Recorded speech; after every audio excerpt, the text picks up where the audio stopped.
Assalamualaikum warahmatullahi wabarakatuh. Baiklah, kami dari kelompok 5 akan menjelaskan materi tentang interpretasi hukum pidana. Kelompok kami terdiri dari 2 anggota. Yang pertama itu saya sendiri, Rahmadini Safitri, dan yang kedua yaitu Irmantosa Desma Okta. Pada materi interpretasi hukum pidana ini, kami membahas 3 pokok pembahasan. Yang pertama, urgensi interpretasi. Yang kedua, penemuan hukum oleh hakim pidana. Dan yang ketiga, jenis-jenis interpretasi. Baiklah, sebelum melanjutkan ke materi selanjutnya, bahwa teman-teman harus tahu juga, interpretasi itu bisa dikatakan dengan penafsiran. Baiklah, kita masuki materi yang pertama, yaitu mengenai urgensi interpretasi. Penafsiran merupakan suatu cara atau metode yang bertujuan untuk mencari dan menemukan kehendak pembuat undang-undang yang telah dinyatakan oleh pembuat undang-undang secara kurang jelas. Dan untuk mengikuti perkembangan itu, seringkali praktek hukum itu menggunakan suatu penafsiran. Dalam menerapkan norma, tadi akan menemukan kesulitan.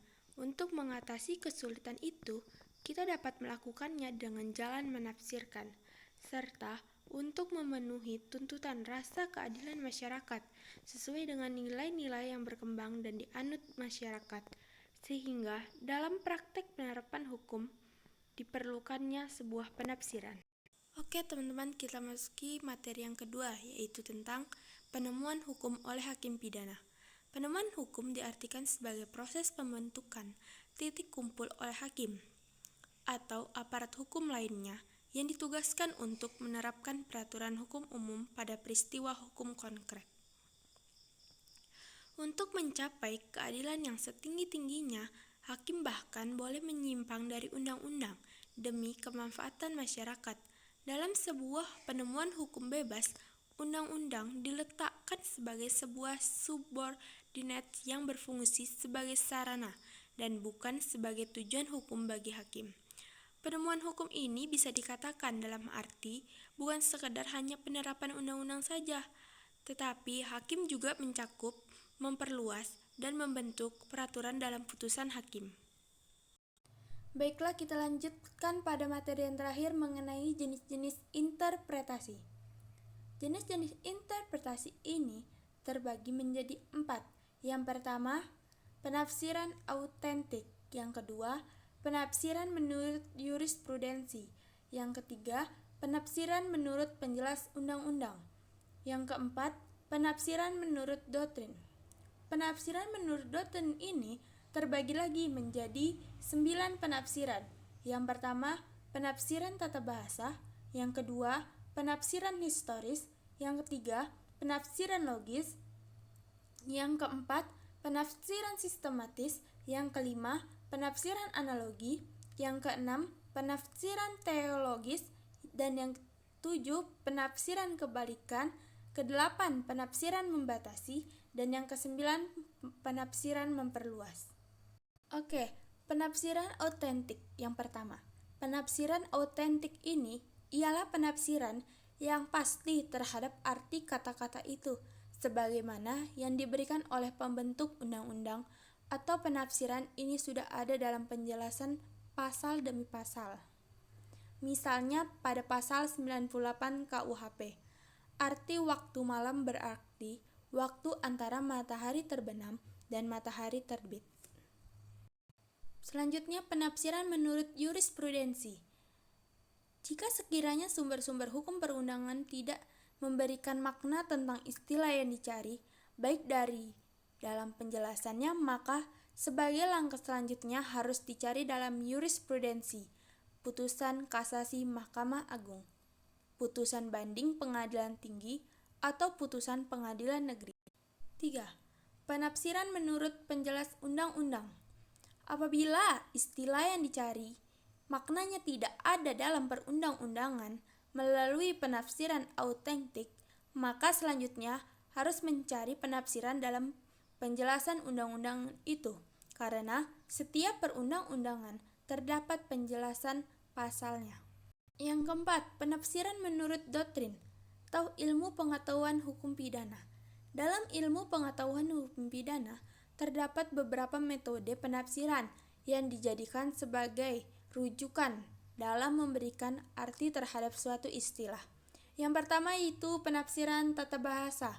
Penafsiran menurut tata bahasa disebut juga penafsiran menurut atau dasar bahasa sehari-hari yang digunakan oleh masyarakat yang bersangkutan. Selanjutnya, penafsiran historis. Penafsiran historis ini merujuk kepada sejarah pembentukan perundang-undangan, yaitu sejarah hukumnya yang diselidiki. Maksudnya itu adalah berdasarkan sejarah terjadinya hukum tersebut. Selanjutnya, penafsiran logis. Penafsiran logis ini berdasarkan hal-hal yang masuk akal, berdasarkan pikiran yang objektif. Selanjutnya, penafsiran sistematis ini berdasarkan sistem dalam undang-undang itu. Di sini arti dari ketentuan ditetapkan berdasarkan atas hubungan ketentuan itu dengan ketentuan-ketentuan yang lainnya. Selanjutnya, penafsiran teleologis. Penafsiran teleologis berdasarkan maksud dan tujuan pembentukan suatu undang-undang dalam hubungannya dengan tujuan yang hendak dalam masyarakat. Next, selanjutnya penafsiran kebalikan. Penafsiran kebalikan ini berdasarkan pengertian antara soal yang dihadapi dengan soal yang diatur dalam ketentuan undang-undang. Berdasarkan kebalikan pengertian itu, dapat kita tarik kesimpulan teman-teman bahwa soal yang dihadapi itu berada di luar suatu ketentuan undang-undang itu. Selanjutnya, penafsiran membatasi. Penafsiran membatasi ini artinya membatasi perkataan atau istilah yang terdapat dalam ketentuan undang-undang. Misal kita ambil contoh dari pasal 346 KUHP tentang abortus provocatus criminalis, yang artinya pengguguran kandungan yang dapat dipidana. Syaratnya, jika janin dalam perut seseorang wanita masih hidup dan jika janin sudah mati, maka tidak termasuk pengertian abortus menurut pasal ini, sehingga tidak dapat dipidana berdasarkan pasal ini. Selanjutnya, penafsiran memperluas. Penafsiran ini memperluas arti perkataan atau istilah yang terdapat dalam undang-undang sehingga suatu peristiwa dapat dimasukkan ke dalamnya. Selanjutnya, yang terakhir, penafsiran analogi. Penafsiran analogi adalah apabila terhadap suatu perbuatan yang pada saat dilakukannya tidak merupakan tindak pidana, diterapkan ketentuan hukum pidana yang berlaku untuk pidana lainnya. Baiklah, mungkin hanya sekian dari pemaparan kelompok kami mengenai interpretasi hukum pidana. Jika ada kekurangan atau kesalahan, kami mohon maaf. Dan saya akhiri dengan wabillahi taufiq wal hidayah. Wassalamualaikum warahmatullahi wabarakatuh.